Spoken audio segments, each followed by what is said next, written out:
All right, today we're going to dive into a skill that can totally change how you see the world. I'm serious. It's all about making better decisions, and trust me, it's a game changer. Let's get right into it. We've all been there, right? You wake up and it's like you're staring out at an ocean of choices. Some are tiny ripples, what to have for breakfast. But others, well, they're giant waves that can completely change the course of your life. You've got these really high stakes decisions, the ones with huge consequences that are just so tough to figure out. And then there's all the everyday stuff. We're constantly bombarded with new fads and trends promising the world. So, how do you even begin to know what's real and what's just hype?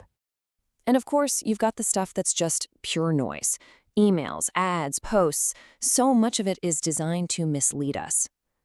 Look, nobody's going to make the perfect choice every single time. It's just not possible. But we can get a whole lot better at it. There's this amazing mental toolkit we can use called critical thinking.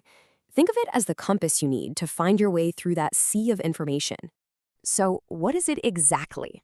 Well, to put it simply, it's a method, a way of approaching a question that lets you break it down into smaller pieces, spot the tricky stuff like hidden biases or manipulation, and then, and this is the best part, make the best possible decision.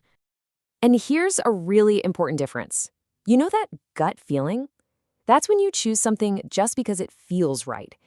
Critical thinking asks you to do the exact opposite.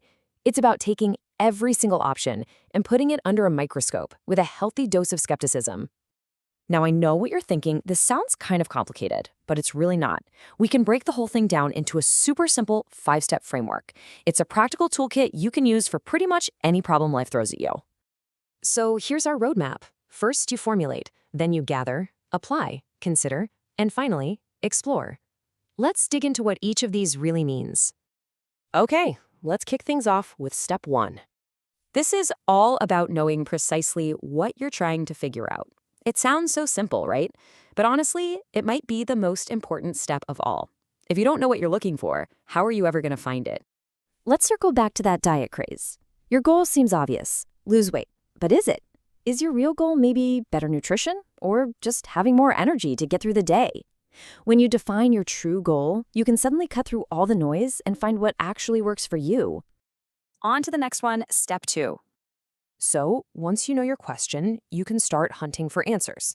And yeah, there's a ton of information out there, but because you have a super clear question, it's way easier to figure out what's actually relevant. For instance, if your goal is better nutrition, you're not just going to read the diet company's website. No way. You might talk to an expert, a nutritionist, or you could look for real stories from real people who had the same goals as you. This whole process helps you weigh your options the right way. And now for the fun part, step 3. This is where the critical in critical thinking really shines. See, it's not enough to just collect a bunch of information. You have to question it, poke it, really interrogate it. And you do that by asking some tough questions. Let's use that become a millionaire email as an example. You got to stop and ask yourself, what am I just assuming here? Am I just taking for granted that this person is telling the truth? And based on what's actually in this email, does it make any logical sense at all that I'm going to get a bunch of money? Yeah, asking those questions makes the whole thing fall apart pretty fast. All right, step 4. With this step, we have to think beyond the right now. What are the long-term effects of this decision? What about unintended consequences that could pop up way down the road? Just imagine it's an election year and a politician comes along promising to make gas cheaper for everybody. I mean, on the surface, that sounds amazing. Who doesn't want to save money? But a critical thinker doesn't stop there. They push past that first happy thought and ask, okay, but what happens later? Because think about it. If gas is cheap, people will probably drive more, right? And that could lead to a massive spike in air pollution and cause all sorts of environmental problems. That is a perfect example of an unintended consequence that you have to think about. And finally, we've arrived at step 5. Now, this one can be the toughest, I'm not going to lie, but it is so important for making a solid decision. You have to be willing to step outside of your own bubble. You have to ask, Why do so many people support the candidate I disagree with? Even if you think they're completely wrong, trying to understand their perspective, what draws people in, helps you see the entire board. It pushes you to look at other options and forces you to really think through your own choices. It makes your final decision that much stronger. So there you have it. Formulate, gather, apply, consider, and explore. This 5-step process is just an incredible tool. It's not going to make tough decisions magically disappear, but it can absolutely increase the number of good choices we all make. At the end of the day, it gives us what we need to navigate that huge sea of information we talked about at the beginning.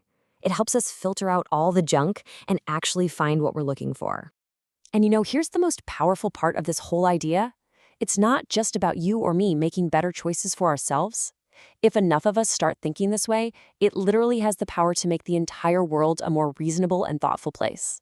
So I'll leave you with this to chew on. What's the next big decision coming up in your life? And how can you use these 5 steps to tackle it? Thanks so much for tuning in.